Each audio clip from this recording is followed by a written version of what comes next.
چادر تو چھوڑیں دوپٹہ بھی انہوں نے پھینک کر ادھر ہوا ہے، اور وہ فضول کوئی گفتگو نہیں کرتی ہے۔ تو یہ چیزیں ہوتی ہیں اچھی ٹریننگ کی۔ تو آپ خدا را اپنے بچوں پہ صحیح تربیت دیں تاکہ وہ ایک اچھے شہری بنیں، اور یہ حکمرانوں کا کام ہے کہ وہ اپنی اولادوں کو ٹھیک کریں، کیونکہ جتنا بھی ہم نے دیکھا کہ پولیس والوں کو بھی مارتے جو ہے نا یہ حکمرانوں کے بچے ہیں کہ آپ نے ہمیں گاڑی کیوں روکی ہے۔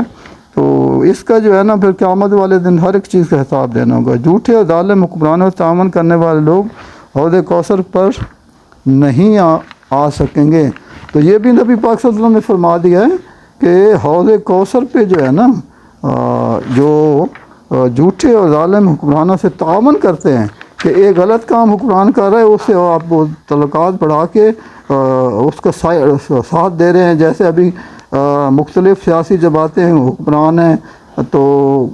ایم کیو ایم ہو گئی یا باقی کے جی وہ جو حکومت آتی ہے اس کے بن جاتے ہیں، تو ان کو ان چیزوں کا حساب دینا پڑے گا۔ اگر غلط حکمران کر رہے تو ان کو لبیک کہہ دیجیے ٹھیک ہے۔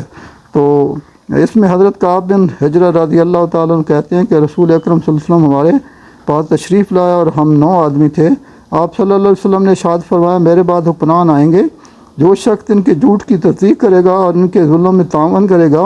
اس کا میرے ساتھ کوئی تعلق نہیں، نہ ہی مجھے اس سے کوئی غرض ہے، وہ میرے پاس حوض پر نہیں آئے گا، اور جو شخص ان کے جھوٹ کی تصدیق کرے گا نہ ہی ان کے ظلم میں تعاون کرے گا وہ میرا ہے، اور میں اس سے ہوں اور قیامت کے روز میرے پاس۔ اب جو ہے نا وہ حکمرانوں کا ساتھ نہیں دے گا تو نبی صلی اللہ علیہ وسلم نے فرمایا کہ وہ میرا ہے اور میں اس کو ویلکم کروں گا حوض کوثر پہ۔ حوض کوثر کا ایسے ہی ہے کہ آپ اندازہ لگائیں کہ وہاں پہ مدینہ منورہ میں جیسے حوض کوثر کے جگہ کا بتایا گیا ہے، حجر مبارک جنت اس میں کہتے ہیں ریاض الجنہ، تو ادھر تقریباً جو ہے نا تو نبی صلی اللہ علیہ وسلم وہاں پانی پلائیں گے۔ آپ اندازہ لگائیے کہ کوئی کراچی سے جب سعودی عرب جانا ہو اور وہ بھی مدینہ منورہ تو پیدل جانا ہوگا، کیا حالت ہوگی انسان کی کہ پانی جو ہے نا ادھر سے، اور ہوں گے بھی ننگے اللہ تعالیٰ نے جو ہے نا، تو ادھر پہنچیں گے تو جب نبی صلی اللہ علیہ وسلم ان کو پانی نہیں پلائیں گے تو کیا حالت ہوگی۔ تو خدا را یہ بدعت اور شرک سے بھی انہوں نے واضح فرمایا کہ میں ان کو پانی نہیں پلاؤں گا حوض کوثر کا جو ہے نا۔ تو اپنے آپ کو حکمرانوں سے گزارش ہے کہ تھوڑا سا اپنے آپ کو ٹھیک کریں، دنیاوی مفاد کے لیے حکمران کی حمایت کرنا۔ جس نے مرد دنیاوی مفاد کی خاطر حکمرانوں کی حمایت کی اور دنیاوی مفاد کی خاطر مخالفت کی، قیامت کے روز اللہ تعالیٰ نہ ان سے بات کریں گے نہ اسے پاک کریں گے، اور اس کے لیے جہنم علیم ہوگا۔ تو یہ بھی وہ اسی طرح ہی ہے کہ حکمران کو خوش کرنے کے لیے کہ جی وہ غلط کام کر رہے تو ٹھیک ہے جی میں نے تو بس یس مین رہنا ہے اور وہ ذاتی مفاد وہ حاصل کرنا ہے، تو وہ بھی اتنا ہی وہ اس کا جرم دار ہے جتنا حکمران ہے۔ تو یہ ہے کہ آپ اس کا مطلب تو یہ ہو گیا کہ مجھے اس دن ایک میں دیکھ رہا تھا سوشل میڈیا پہ، ایک عیسائی ملک ہے چھوٹا سا، ادھر وہ ایک کاغذ پہ ایک لڑکے لکھا ہوا تھا گاڈ، اور دوسری طرف اس کے ہاتھ میں تحفہ ہوتا تھا، تو کچھ 6-7 بندے، تو اس نے کاغذ پہلے دکھاتا تھا تو اللہ کا نام دکھاتا تھا، اور دوسری سائڈ پہ لیپ ٹاپ اور اس طرح کی چیزیں، تو سارے لڑکے جو لڑکیاں جو ہے نا وہ لیپ ٹاپ اور چیزیں لے گئے۔ تو آپ اندازہ لگائیں کہ ذاتی مفاد کے لیے ہم کتنے گر گئے ہیں، کہ اللہ کی ذات کے لیے ہماری جان بھی حاضر ہے، نبی صلی اللہ علیہ وسلم کے لیے ہماری جان بھی، اولاد بھی، مال بھی حاضر ہے۔ تو یہی حالت ہے حکمرانوں کی، اور ان کے ساتھ جو ہے نا فائدہ اٹھانے والے 40 سال سے یہی چیزیں چلی آ رہی ہیں۔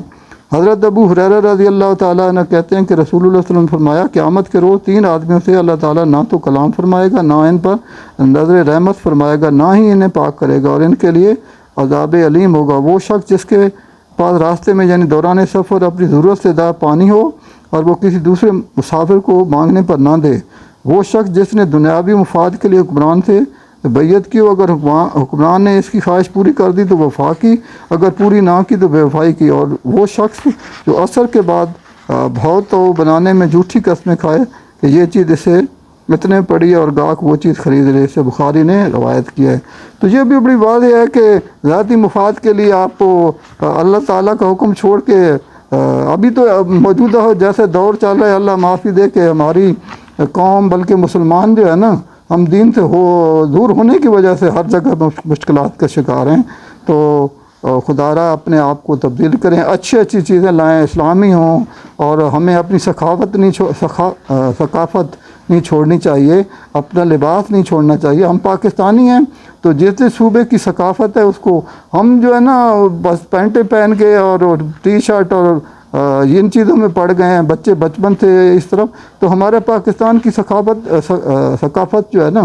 وہ ختم ہوتی جائے گی، کیونکہ جب اپنا آپ لباس چھوڑ دیں گے تو یہی ہوگا کہ ایک دن پھر جو ہے نا شلوار قمیض کوئی نہیں پہنے گا۔ تو ان چیزوں پہ بھی دھیان دیا کریں، اور یہ حکمران کر سکتے ہیں، میں اور آپ تو نہیں کر سکتے۔ فیصلے میں عدل نہ کرنا، اب یہ عدلیہ کے بارے میں ہے، بلا تحقیق فیصلہ کرنے والا قاضی اور جانتے بوجھتے ناحق فیصلہ کرنے والا قاضی دونوں جہنم میں جائیں گے۔ اس کے لیے اللہ تعالیٰ نے دونوں کا کہ یہ دونوں جہنم میں جائیں گے، کیونکہ انصاف نہ دینا جو ہے نا، انصاف کا ترازو تو اس میں تو کوئی دوسری رائے نہیں ہے نا۔ حضرت بریدہ رضی اللہ تعالیٰ عنہ کہتے ہیں کہ رسول اللہ صلی اللہ علیہ وسلم نے فرمایا قاضی 3 طرح کے ہیں، 2 جہنم میں جانے والے، 1 جنت میں جانے والا۔ وہ قاضی ابھی یہ قاضی تو ویسے لکھو قاضی فیض عیسیٰ کا تو ویسے نام ہے نا، جس نے چھان بین کر کے حق بات معلوم کی اور اس کے مطابق فیصلہ کیا، وہ جنت میں جائے گا۔ اللہ تعالیٰ نے اس کے لیے جنت کا کہہ دیا اور 2 کے لیے جہنم کا کہا ہے۔ وہ قاضی جس نے بلا جانے بوجھے یعنی بلا تحقیق فیصلہ کیا وہ جہنم میں جائے گا، وہ قاضی جس نے فیصلہ کرنے میں ظلم کیا وہ بھی جہنم میں جائے گا۔ یہ بھی ایسے ہے کہ ابھی جو ایسے ایشو چل رہا ہے اپنا یہ عمران خان کی بیوی، ان پہ جو کیس چلائے ہوئے، خدا را یہ شرعی طور پہ بھی غلط ہے۔ تو آپ کو تھوڑا سا جو ہمارے حکمرانوں کو چاہیے کہ شرعی چیزوں سے، کیونکہ اللہ تعالیٰ نے جو اجازت دی ہے تو اس پہ کیا ہوگا اگر وہ جیل میں، لیکن یہ کہ جو کر رہے ہیں فیصلے جائز صاحبان اللہ تعالیٰ کے سامنے حاضر ہونا ہے تو انصاف کریں۔ میرا کسی پارٹی سے وہ یہ نہیں ہے کہ میں وہی کرتا ہوں، میں تو کہتا ہوں کہ کل کوئی پنجاب والے ہمارے حکمران ہیں یہ اچھی شروع کر دیں گے تو عوام کو فائدہ ہوگا، ہم بھی اللہ تعالیٰ کے سامنے گواہی دیں گے۔ ان کی حکومت قائم کرنے کے لیے مخالف کو قتل کرنا، کسی کی حکومت قائم کرنے کے لیے ناحق قتل کرنے والا قیامت کے روز اپنے گناہوں کے علاوہ مقتول کے گناہوں کا بھی بوجھ اٹھائے گا جنت۔ آپ اندازہ لگائیں کہ قیامت والے دن جو مقتول قاتل کے جو ہے نا جتنے گناہ اپنے تو علیحدہ ہوں گے، تو مقتول کے گناہوں کا بوجھ بھی قاتل اٹھائے گا، اور اسی طرح 2 ہاتھوں سے پکڑ کے جو ہے نا مقتول قاتل کو اللہ کے سامنے پیش کر دے گا، اور اللہ تعالیٰ کو بتائے کہ یہ مجھے جو ہے نا اگر زیادہ ہوں گے تو زیادہ کو وہ پکڑ کے لے آئیں گے۔ تو یہ میری آج گفتگو جو ہے نا اپنی طرف سے تو میں نے کوشش کی ہے، کوئی تنقید کی وجہ سے نہیں تھی، اصلاح کے لیے کی ہے۔ ہمارے لیے سب باعث احترام ہیں، اور میں تو دعا کرتا ہوں کہ ہمارے ملک میں اللہ تعالیٰ یہ جو ناراضگیاں چل رہی ہیں بھائیوں میں، ان کے آپس میں جو ہے نا صلح ہو جائے اور ملک میں کوئی اچھا نظام چل پڑے غریبوں کی بہتری کے لیے۔ میں آپ کے لیے دعا کرتا ہوں، میرے پروگرام کو لائک کریں، سبسکرائب کریں، شیئر کریں، اور آگے جو ہے نا لوگوں سے اس پہنچائیں تاکہ ہمیں ثواب ملے۔ آپ کو بھی مجھے میں آپ کا شکریہ ادا کرتا ہوں۔ جزاک اللہ خیرا کثیرا والآخرہ والدنیا۔